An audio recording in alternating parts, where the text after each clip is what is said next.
All right. Well, good evening, everyone, and welcome to the next meeting of the Northern New England chapter. I am the chair, Bruce McClure, and tonight I am thrilled to say that I have my friend Eric Poulin here to present to us this evening.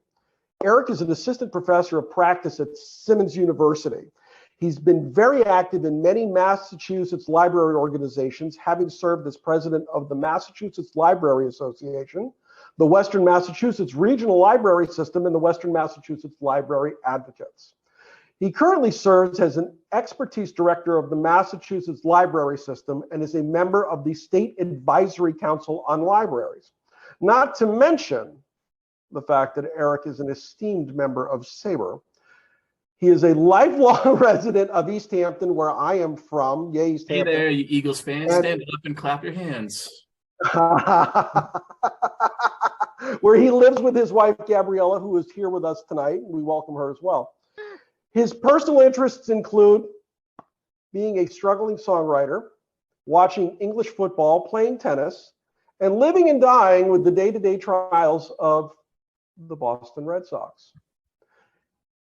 Oh, Eric will be speaking to us tonight about his project, The Found Poetry of Jerry Remy. And Eric, thank you very much for doing this evening. Welcome. My pleasure. Thanks so much for the invite, Bruce. And very nice to be here with you all. Lots of new faces, but hopefully soon to not be unfamiliar faces. Joanne, nice to see you in real life rather than just via email. So welcome. Bruce, is there any chance that you could enable a screen share? That's what I do forgot. have a bit of a presentation to go with the talk, a bit of a slide Let deck. me see as if I can do that. We should have handled this in the pregame show, but hey. I gotta remember where that is. Oh dear. Clayton is on if you need him. Screen share. Okay, we are on. My apologies for being a little late.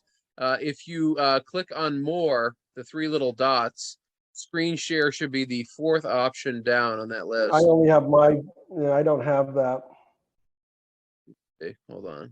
It's in the, on my computer, it's on the bottom right in the center of the bottom of the screen. If you. You know something? I have screen share enabled. My apologies. That's me. Oh, That's okay. not me. So look at that. So we have a screen share. Wonderful. Okay. There we go. Let me move a couple of things out of the way. Slideshow from beginning. Okay. So, as Bruce mentioned, we're going to be talking tonight about my current project that I've been working on over the past year or so. And at the end of this little talk, and I promise to be brief and hopefully informative and hopefully entertaining, I will have a bit of a larger announcement because the project is being expanded from more of a local thing to a national thing, and it'd be wonderful if tonight could be a kind of an unofficial kickoff and we could get some participants from this audience to join with this project. So the project I'm working on is called Here Comes the Pizza, the Found Poetry of Gerald Peter Remy, the late great. So here's the quick agenda for this evening. I'm going to talk quickly about what found poetry is, just the basic definitions. I'll give some examples from works of found poetry in the canon of literature and also within popular culture that folks may or may not be familiar with. I'm going to talk a bit and do some readings from a book called Oh Holy Cow, the collected verse of Phil Rizzuto that came out sometime in the mid-90s or so that really was the inspiration for this project. Then I'll share some of the work that I've done around Jerry Remy. And then finally, I will share information about the larger project at hand. So if folks have questions as we go along, please just feel free to shout on in. I'm going to try to keep an eye on the chat, but multitasking has never been my strong suit. So feel free to interrupt. And away we go, I guess. So what is found poetry, I guess, is the first question that will more or less launch the discussion tonight.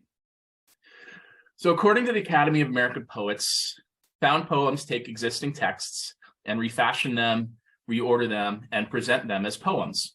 Literally, the literary equivalent of a collage, found poetry is often made from newspaper articles, street signs, graffiti, speeches, letters, or even other poems. So essentially, it's words that exist somewhere in the world out there that a third-party person will then take and fashion into a new product, a new poem. There's different subgenres of found poetry, and I'm going to touch briefly on a few of them throughout the course of the evening. So the most famous example within the context of literature is are the cantos of Ezra Pound. Ezra Pound, not really a good dude. I think we can kind of all more or less agree on that, but his work was significant. And the cantos in particular included letters from presidents, letters from popes, and various other just random items that he would incorporate into his poetry. I'm not going to go into any examples of Ezra Pound's work, but I will have some other examples as we go on.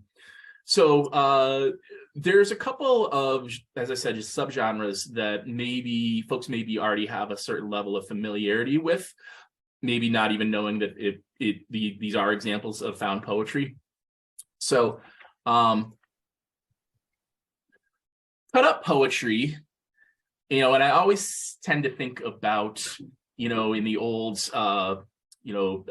TV crime shows where they would cut up the letters out of a newspaper and make a ransom note or something along those lines. Basically, and we probably had to do something like this in school at some point, where you were given a newspaper or an old magazine and you were instructed to cut up parts of it and make it into something entirely new. On the screen, I have an image of magnetic poetry, which you have probably seen on various refrigerators across the country over the last 20 or so years. So that would be an example of cut up poetry, where you just have the words and then you take them and refashion them and reform them into new phrases, new texts, new poems altogether. So that's one example of found poetry. Another is erasure poetry, or also known as blackout poetry, where you would take often a newspaper article or from an old book or a newspaper, and what you would do is you take a thick black magic marker and basically get rid of all of the words that you're not interested in, and then on the page it will take on a whole new meaning. So Lord knows what this said initially, but through the glory of the Sharpie, the world makes regular people come to life. So that would be an example of erasure poetry. What I've been doing, and I'm going to give a couple of examples of this, what I've been doing for the past year or so is really what is considered pure found poetry. And going back to the good old Academy of American Poets, a pure found poem, sorry, I'm getting ahead of myself. A pure found poem consists exclusively of outside texts. The words of the poem remain as they were found, with few additions or omissions. Decisions of form, such as where to break a line, are left to the poet. So there's a couple of examples of this that have been published and made somewhat popular over the last 10, 20 years or so. So a guy named Hart Seeley, who's a writer based out of Syracuse, New York, remember that name because it will come up later, in the early to mid aughts, wrote a book of found poetry, or compiled a book of found poetry called Pieces of Intelligence, the Existential Poetry of Donald Rumsfeld, where he would literally take verbatim, word for word, either briefings or press conferences or statements that Rumsfeld would make, and he would fashion them into poems. So here's an example of one of the Rumsfeld poems that Seeley found. This one's called The Unknown. As we know, there are known knowns. There are also things we know we know. We also know there are known unknowns. That is to say, we know there are some things we do not know, but there are also unknown unknowns. The ones we don't know, we don't know.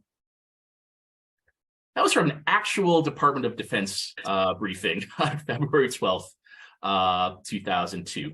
And Seeley basically turned this into, kind of an existential musing from the mind of Rumsfeld. Seeley also, in the mid-teens, around 2015, so obviously the figure of the last several years, public figure who tends to lend himself more to found poetry than anyone, it was of course Donald Trump, former President Trump. And Seeley compiled a book called The Bard of the Deal, right around 2015 or 2016 or so. There was also another book of Donald Trump found poetry called The Beautiful Poetry of Donald J. Trump, which was compiled or found by a guy named Rob Sears. I promise we're going to get to baseball at some point, but this is we're just sort of like laying the backstory here. So here's an example of the beautiful poetry of Donald J. Trump. This one's called "This Country is Going to Hell in a Handbasket." It seems that our country is not what it used to be. New York Fashion Week is really bad and used to be so glamorous and exciting. Vanity Fair magazine, which used to be one of my favorites, is failing badly. A lot of people are switching to these really long putters, very unattractive. Our poor, poor country. So this was taken from two separate tweets that Trump had put out in the early teens. I think one was from 2012, one was from 2014. And there's also part of this that comes from a speech that he made at a rally, I want to say in probably 2016 or 2017. One of the big important things when you're compiling found poetry, you can, because the words are out there, there's no copyright infringement things to really worry about, with two conditions: as long as you properly cite that the words are not yours, that they came from the specific person, and that it's not something that will potentially negatively impact the person whose words you're using. So those are a couple examples from recent times. I also can't help but think about the connection between poetry and music. I'm going to play you a quick example and talk about something that's happened in probably the early to mid 80s or so. So the band REM, when they were recording their second album, Reckoning, were in the studio. And if you're familiar with the work of REM, Michael Stipe in his early days tended to mumble a bit, hadn't really fully found his voice, his full singing voice that really developed as their career went on. And they were in the studio recording this album, and he was just kind of having a hard time. They were trying to record a song called Seven Chinese Brothers, which ultimately ended up being the second song on the album. It's about a dear friend of the band's who had just passed away right before they went into the studio. So he was having a hard time kind of emotionally wrapping his head around it and kind of mumbling. Producer Don Dixon found an old gospel record in the studio called The Joy of Knowing Jesus by an act called the Revelaires from sometime in the 1950s or so. And he handed the album to Stipe and said, hey, just flip this over, go to the back cover, look at the liner notes, and just kind of riff off of this. So what you see on your screen is the back cover of that album. And Stipe starts in the second paragraph. The opening line of The Voice of Gerald is Reverend Bill Thunderberg sings He Cared That Much For Me. I'm going to play just a few seconds of the song just so you kind of can see what's happening here. It actually ended up, Stipe was able to really deliver an excellent performance and kind of get out of his own head. The song has taken on a little bit of a cult following. It was the B-side to their South Central Rain single. It's ended up on a couple of compilations over the years. And let me just play this for you all now.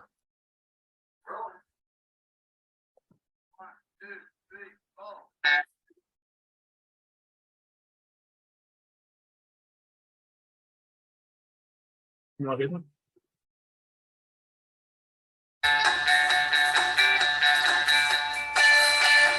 Reverend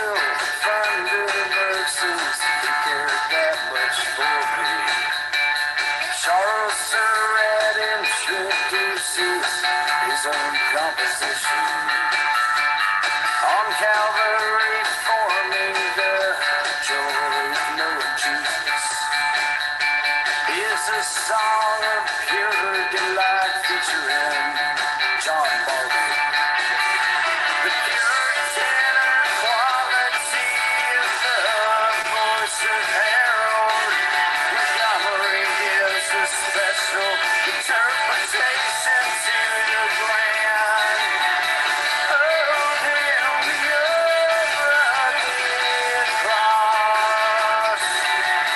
Chill bumps appear nice, frozen in the web. They weave as they reveal their innermost selves with the outpouring of their hearts.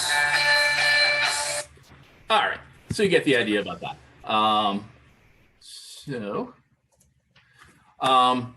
So that was, and to be perfectly honest with you, as a young person, that was absolutely my first introduction to any sort of found poetry. Another music-related instance of somewhat related to found poetry is the This Charming Charlie webcomic series, where the illustrations of Charles Schultz in his Peanuts cartoons remain the same. The illustrations remain the same, but the text is removed and replaced with lyrics from songs by the band The Smiths. To the right, Charlie's in bed, and that is the opening line of the song Last Night I Dreamt That Somebody Loved Me. On the left, you see Lucy admonishing Linus with the big chorus from the song How Soon Is Now. I am human and I need to be loved just like everybody else does. So the two items they retain their original context, but when merged together, they take on entirely new context and entirely new meaning. Very cool stuff, I think. So Annie Dillard very famously wrote, the well-known and well-regarded poet Annie Dillard wrote or compiled a book of found poetry in the 90s called Mornings Like This. And in the introduction, or the foreword, she had a great quote in it. The original meaning remains intact, she writes, but now it swings between two poles. Dillard was also in that foreword, basically, I think makes a great analogy that found poetry is essentially the literary equivalent of the Andy Warhol Campbell soup can. The Campbell soup can, that had existed, forever, was something you're familiar with, but with Warhol's interpretation, it takes on entirely new context and into meaning, while retaining the original meaning as well. So in that anthology, Mornings Like This, there's a baseball poem that is taken from a baseball source. So this one I'll read is called We Already Know You Like Baseball. Hi, and welcome to our new book. We already know you like baseball. The higher the temperature, the hotter the bats. In 88, long flies stayed, I gotta get this off my screen, stayed in the park more often. Your eyes may well up with tears, watching all the perfectly laid bunts. The White Sox brass wince. Who can pop in the clutch? Who leads the league in looking? Can we learn anything from this? Do hitters spend most of their time just standing around? Do sacrifice too much? Will the dome lift the Jays to the skies?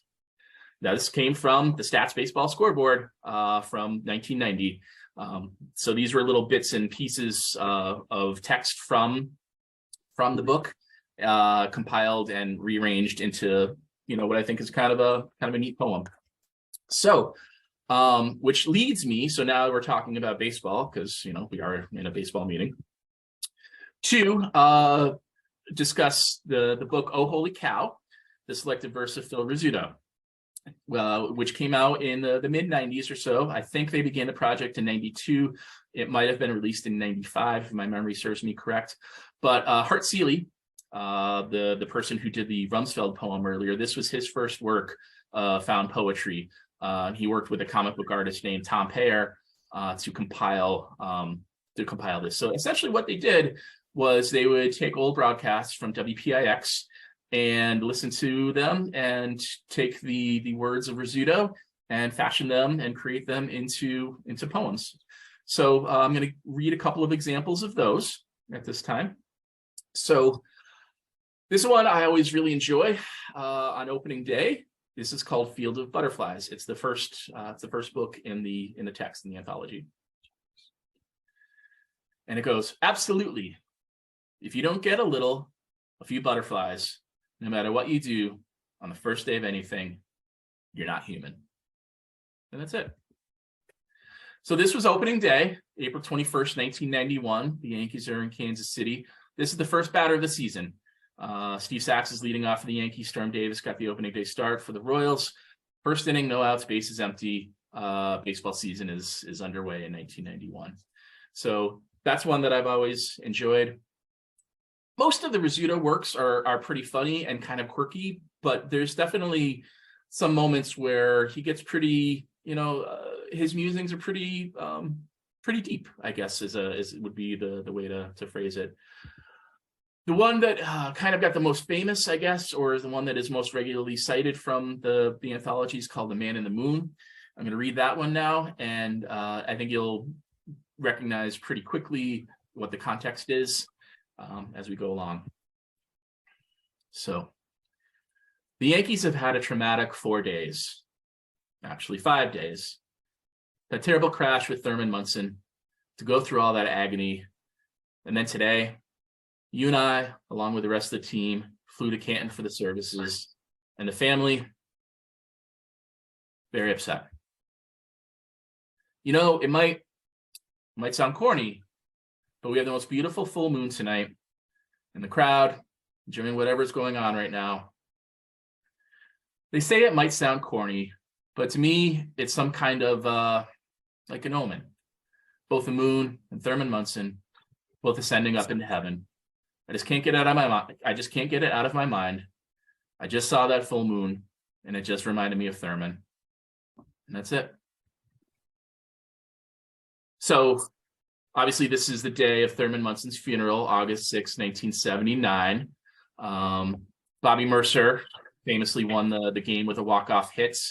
Mercer was Munson's best friend, delivered the eulogy at the funeral that day, and wins the game that evening. So, obviously a very emotionally charged evening, and Rizzuto, even though it's a little rambly, I think really kind of captured the overall essence of what was happening that night.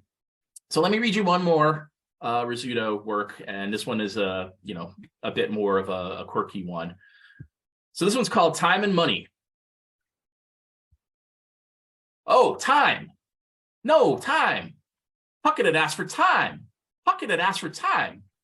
And the plate umpire was on the ball. Remember that time that cost Don money, a grand slam home run in Milwaukee? See him there? He's holding the hand. That's when he asked for it. And everybody watching, the pitcher and the runner, didn't see him call time. So that is essentially Rizzuto describing a pickoff play at second base. Dennis Rasmussen, ow! Sorry, a cat just tried to jump on me and was unsuccessful with it. My apologies. Dennis Rasmussen, famous of the old Holyoke Millers AA team, about 10 minutes from where I'm sitting right now, from the early 80s, was pitching to Kirby Puckett. Attempts the pickoff play, first inning, runner on second, no score. So time and money. Don Money calling time. Good stuff. Anyways, so that leads me to the project that I've been working on around the work of Jerry Remy and his play-by-play calls. So I really started this project very shortly after he passed away in October of 2021.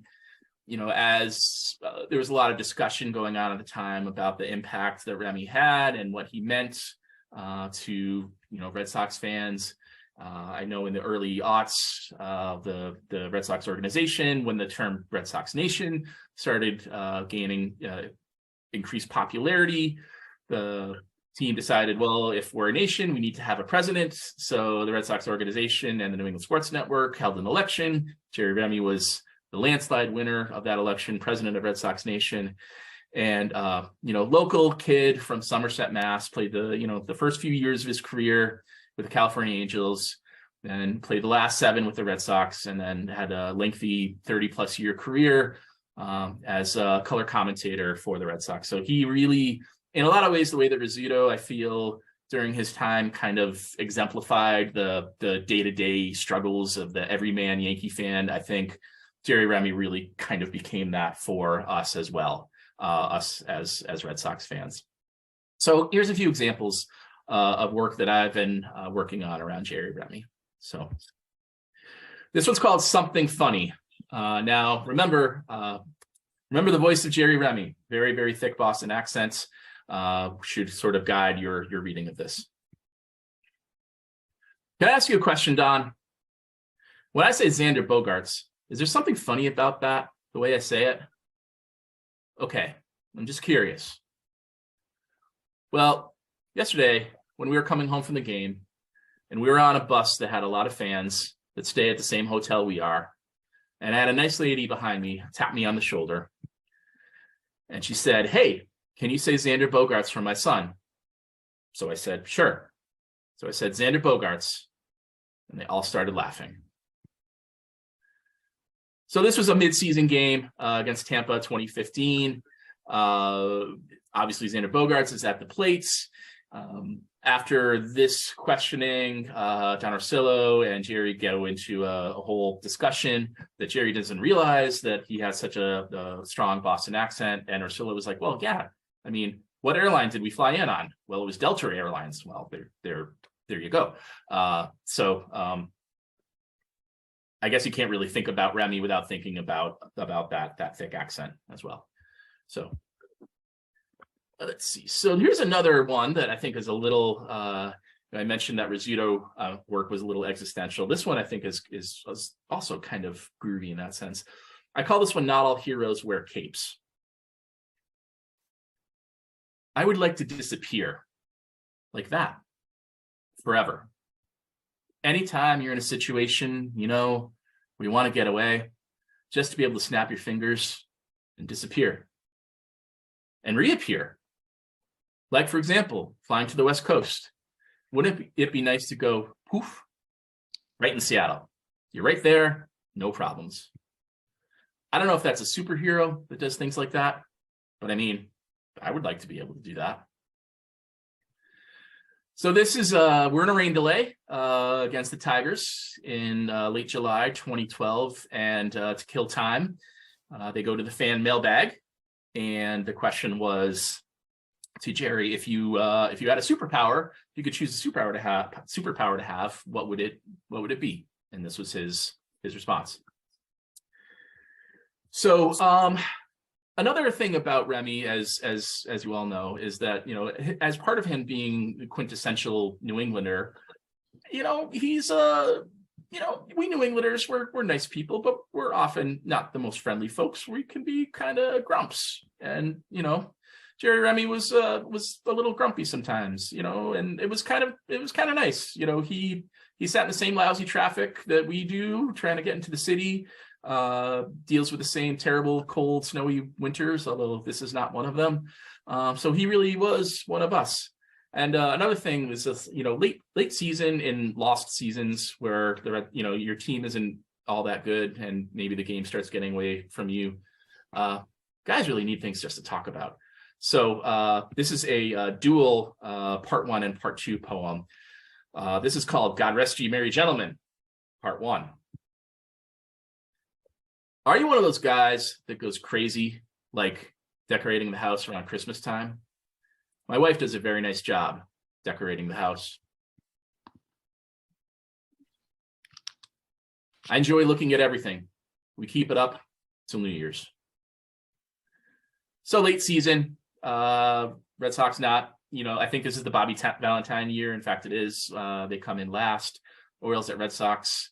So Don Orsillo and Jerry are already looking to the off season and start talking about Christmas. So this is the first part of "God Rest Ye Merry Gentlemen." Part 2, you'll see, happens one batter later, and this is where he gets really grumpy. "I'll tell you one thing I would never do is have a Christmas party. because you can't get rid of the people.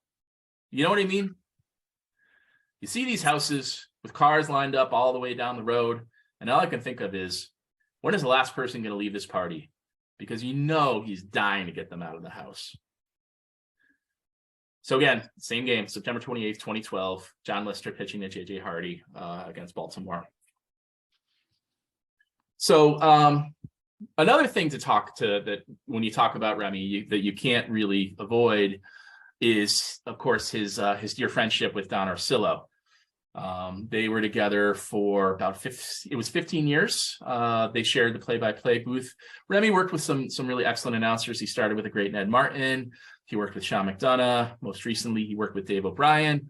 But there was really something about the friendship and the energy that Orsillo and Remy had together. And you could tell they were really, really good friends who would bust each other's chops whenever they could over various things. This one is called The Kindness of Strangers, and I've subtitled it, What Would You Say? And I think you will see why it earned its subtitle momentarily. Now, the kindness continues here at Fenway, giving balls away to younger kids. That's a nice thing. Something Don probably would not do, but if you think about it, you've been waiting your whole life to maybe get a foul ball, and all of a sudden you get one. And there's this little kid that really, really wants one. And Don would say, no, it's mine. I'm not going to play with it. I'm going to put it on my dashboard and listen to Dave Matthews on the way to the ballpark. So you can't have it. Another late season game, another bad Red Sox season. It seems like we're playing the Rays in a lot of these poems, but September 25th, 2014. Grant Balfour pitching to Eunice Cespedes. So, as I mentioned, they were very, very close, Orsillo and Remy. And when Orsillo's contract was not renewed with the Red Sox in 2015, and he left to become the play-by-play man for San Diego, it was a pretty controversial decision, and one that I think still, some folks still really haven't gotten over it yet. You can count me amongst those folks. But you can definitely see how close these two were with this one. This is called A Tough Day for Everybody. Hey, we're going to be paying tributes all day long to you. And I know you're going to address the fans later on in the ballgame. But I'd like to take a moment to say something now, that the last 15 years has been an absolute pleasure working with you. And we've grown a lot together. We've gone through a lot together. And I value your professionalism in the job. And also the fact that we're very good friends. And I'm going to miss that tremendously. And I want to thank you for all the fun moments we've had and your friendship. And today's a tough day for everybody. So this is the final game of the 2015 season. Rick Porcello pitching to Roberto Perez in Cleveland. Definitely shows the level of affection the two men had for each other. And actually, after the final out, if folks remember, the entire Red Sox team came out of the dugout, tipped their caps to Orsillo, essentially thanking him for the good work he had done for the Red Sox for his entire career.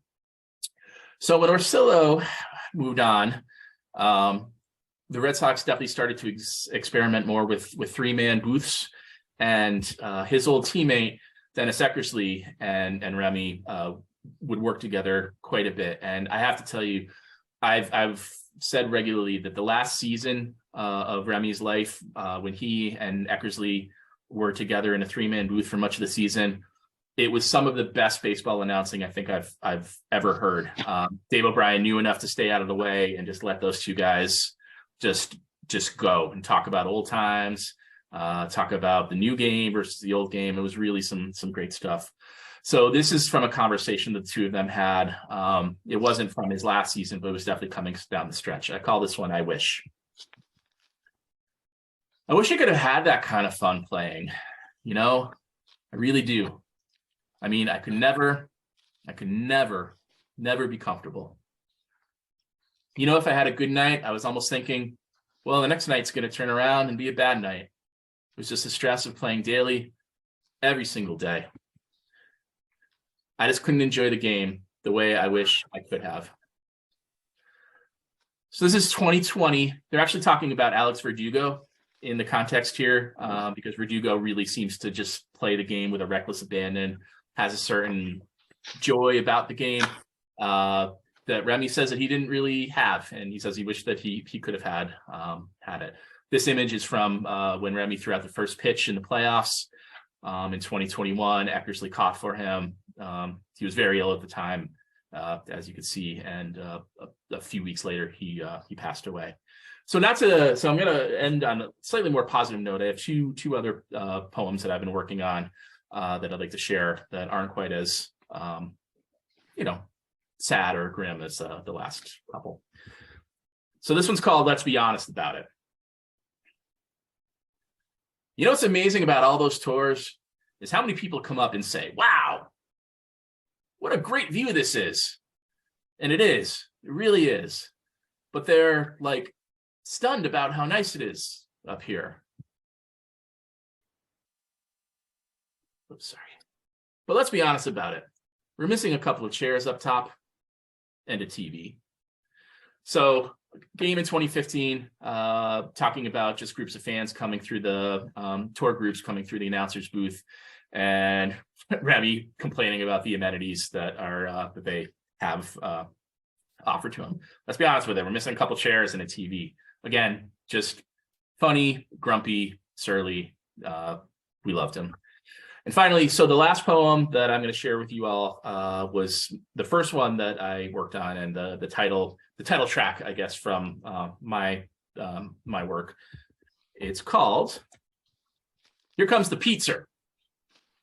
So in this group, a Northern New England group, I'm sure you're all very, very familiar with what this is about to describe. Now, Don, between innings, we did some investigative reporting on who and what was thrown at that gentleman. And that gentleman has been ejected. But it was an ugly, ugly sight, and I don't know why it was necessary. Now, watch. I can't circle because I don't have my telestrator. But here comes the pizza. Now, see it? Oh, jeez. The guy with the Patriots jacket. And of course, he's been asked to leave the ball game for ruining a good piece of pizza. So the legendary Patriots Day game from 2007, where you've all seen it, where one fan throws a slice of pizza for reasons that no one really understands at another fan. The word on the street was the fan that was hit with a pizza, listen to me, was being sort of a loudmouth jerk throughout the course of the game, and seems like he got what he had coming to him. So that's the work that I've been plugging away at over the last year or so. And now the news and the update to share with you all is this meeting ends up being more or less the unofficial kickoff and a call for submissions for a larger SABR-based project. So I've been asked by the good folks at SABR, Bill and Cecilia and others, to compile a found poetry anthology of baseball broadcasters from around the country. So it's an expansion of the Remy project to include, like I said, broadcasters, and with an emphasis on announcers who aren't working currently, announcers from the past, or historical announcers. So even though, for example, Susan Waldman isn't from the past, I think that she would certainly qualify as a historical announcer and someone that hopefully an individual would take on. So the idea is for various folks, more or less, to be like a SABR crowdsourced project for poems to be found by various members of SABR, various writers and researchers. So the goal is for all Major League Baseball teams, franchises, to be represented. And I would also like to, in addition to the 30 teams in baseball, also have historic national broadcasters, Joe Garagiola, Tony Kubek, Keith Jackson, Howard Cosell, etc., Al Michaels, various other folks who have had an impact on baseball and its play-by-play throughout history. So the timeline for the project. So I'm hoping by March 1st, I could have So I'm currently working on compiling a list of all the broadcasters that to either for folks to choose from or suggestions. Other folks, folks can also come with their own suggestions for someone that they might potentially want to work with. By September 1st, I'm in hopes that all of the found poems will be submitted, and with the intent, hopefully, and release dates are always a little fuzzy, but looking for a goal of February or March of 2024. So, if interested, and I will put this in the chat, I will add a link to. Sorry about that. I'll add a link to a form in the chat momentarily, and it's very, very quick. It'll take about 2 minutes. Just basically your name, contact information, and potential announcers, broadcasters that you may be interested in working with, and I will circle back with folks. So at this point, I guess I will say thank you and ask if there are any questions, and I will then share the link to the form in the chat. Oops. Eric, how do you go about how does your search work? So you've found these certain games where you've found this poetry. Is this just sitting down and going over hours of footage, or do you have a time that you've honed in on that you remember something from a game you watched? So I suppose it's a combination of the two. For Remy, really what I've been doing is sitting down with old YouTube clips, and it's amazing the number of broadcasts that are out there, and just putting them on and listening for things that I find to be significant or perhaps worthy of compiling into a poem. Now, a couple of things about that. So on one hand, it is a little bit time consuming, but it's really something that lends itself to multitasking. So I teach as my, because of my addiction to food and clothing and shelter, often while I am compiling found poems, I'll be grading papers or prepping for class, watching the Patriots lose, whatever the context is. So it's something that you can definitely do as you're doing other things. Another side of it is, with a little bit of educated guessing, I suppose, you can kind of try to find games where you think something significant might happen. So I mentioned before everyone got here, when we were chatting before the talk started, Tim Wiles is going to be participating in the project. He's going to be doing some of the work of Harry Carey. I said to Tim, listen, so for example, a great place to start is go to that ill-fated, or go to that game one of the ill-fated doubleheader on Disco Demolition Night, because Harry and Jimmy Pearsall were just gobsmacked by all the long hairs, the long hair rocker types who had taken the long hairs. So there are so many pearls of wisdom and just ridiculous things that they both come out with that game. And Tim was like, "Oh yeah, awesome. That's a good place to go." I've been in touch with another writer who is interested in potentially doing Ernie Harwell's work. He said and I was like, well, Game 5 in '84. When they won the World Series, or anything from the '84 World Series potentially could be something where Harwell could have come out with some gems. So a little background baseball knowledge definitely helps to sort of streamline the process. But again, like I said, if you're like me and just the sound of the baseball broadcast happening in the background is something that brings you joy, this is a great project for you to participate in. So yeah, basically that's it. Just kind of sitting down and listening and finding and then just fashioning it. Again, page your section breaks, stanza breaks, punctuation, capitalization. Those are all the things that really contribute to taking it just from a play-by-play call and making it into a new thing, making it into a found poem. Is there any sort of tone that you're looking for? Like, are you trying to lean towards the comedic? Are you leaning more poignant? Are you looking for any particular genre so that there's a flow between all the different announcers? Yes, all of the above. So when Cecilia Tan and I were talking about this, one of the things that she pointed out is that a lot of this is going to happen kind of organically. So originally, I was thinking that each section or chapter or whatever of the book would be a particular play-by-play person. Cecilia was like, but it might not work out that way. It might just be like done by theme. So it could be a section on early season, like the Field of Butterflies poem from Rizzuto. She was like, it could be poems about love, it could be poems about anything. So I think a lot of it is just going to more or less happen on its own. Evolve. Say it again, sorry. That will evolve, yeah. Yeah, exactly. And I mean, so the works from that I pulled out from Rizzuto, those are some of the really noteworthy ones, but many of those poems are really just like, not just someone stepping out of the batter's box, but regular occurrences in a baseball game. And if you think about some of the great play-by-play men, like Vin Scully, for example, I think, Vin Scully, the famous audio of him reading the grocery list and making it sound absolutely beautiful. Pretty much everything that came out of his mouth was poetry.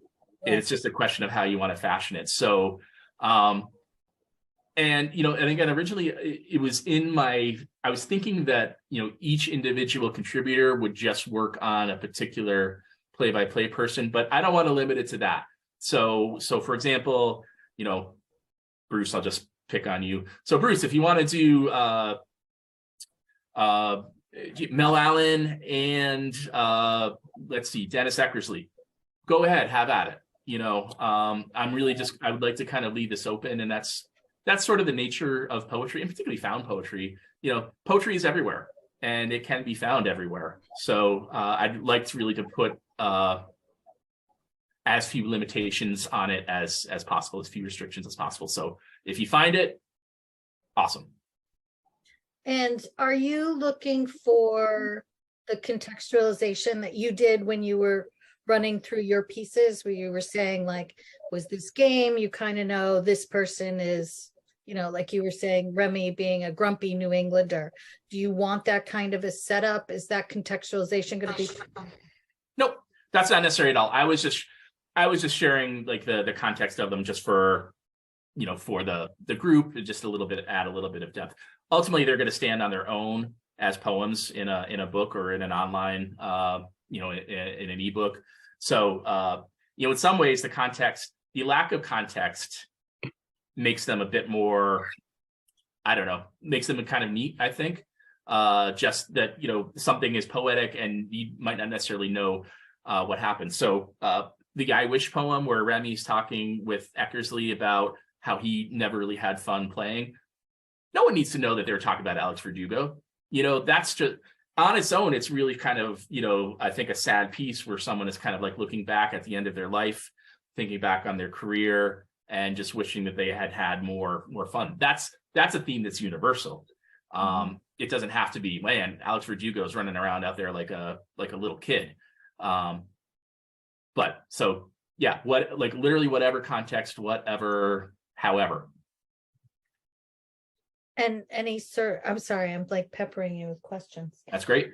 Like word count, stanza count, anything like that, like, basically what you put forward, that kind of. Like. Yeah, they can be longer form. So we're aiming for about 200 poems total.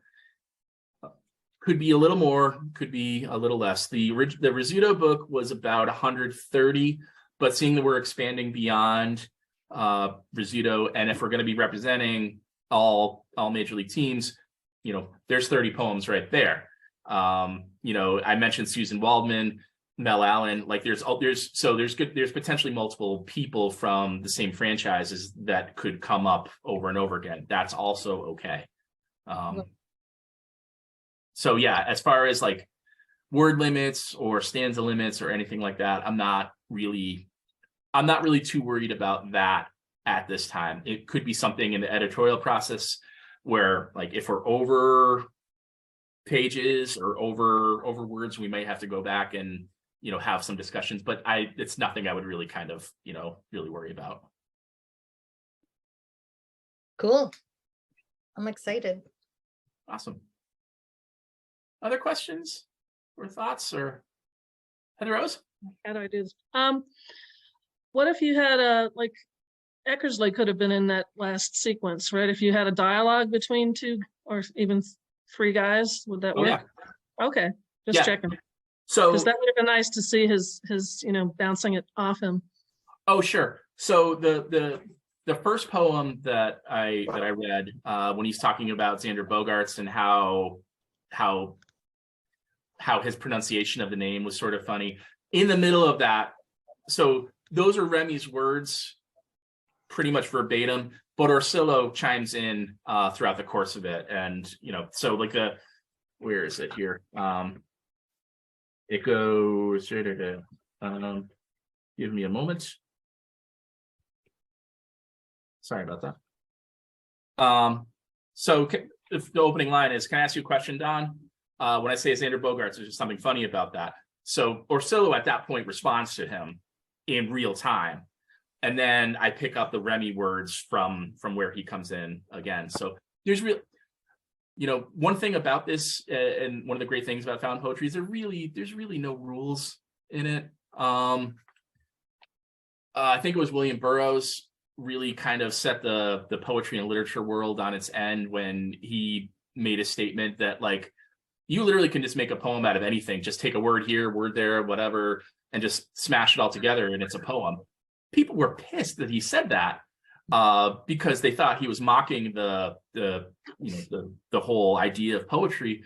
But there was a certain, you know, a good deal of truth in what he was saying with that as well. So, like I said, it can be pretty free flowing or pretty.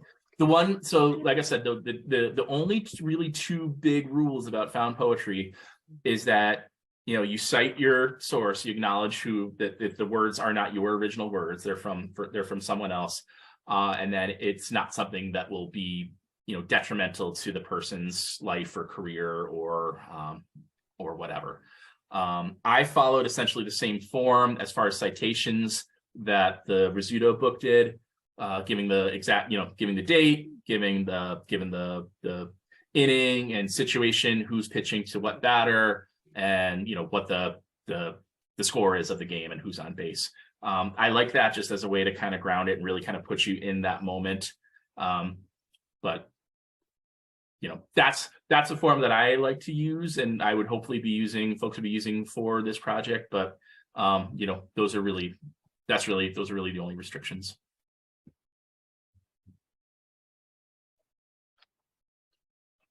Do we have anything else for Eric? I have to All confess, right, well, I haven't looked at go the ahead, chat Eric. at all, so I'm gonna have to go back here. I think this has been such a unique presentation. I don't think I've ever been in on anything like this in my time with SABR. I know I've discussed a little bit of poetry in the past with Joanne. And there's been some great stuff going on in the chat too. So that's a real positive. I hope you get this message out to other chapters through this. When I share this with everyone, I hope you'll get some more invitations to chat with folks around the country, Eric. This has been very, very interesting, and I want to thank you very, very much for coming into our meeting this evening. Thank you, and I just shared the form again. If folks would like to either learn more or participate, please feel free. Click on that. I hope to have so the time parameter that I'm giving myself to respond to folks, because you know I am a professor. We are the spring semester is about to start. I will get back to everyone by the 1st of February. Anyone who responds. So I hope that folks are interested and would like to participate. Bruce, thanks for this opportunity. It's been great. Thank you. I Eric. really appreciate you doing this for me. This is great. Thank you very, very much. I want to let everybody know that we'll be meeting again on January 24th. That meeting will take place at 6 p.m. Eastern Time, where we will be discussing in our Diamond Discourse format the Hall of Fame announcement that will be taking place around that time. I'll have MLB Network and Josh Rodich on the screen, and hopefully we'll see one or two guys get the call to Cooperstown, and we can discuss that and maybe find some poetry in it all. What do you say, Eric? Sounds great. I'd like to invite everybody to join us then. I want to thank everybody for coming tonight. I want to thank my good friend Eric for coming in, and we'll see everybody again very, very soon. Thanks, Bruce. Thanks for Thanks, having me. everybody. Yeah. Yeah. Appreciate it. Good night. Bye. Good night, everybody.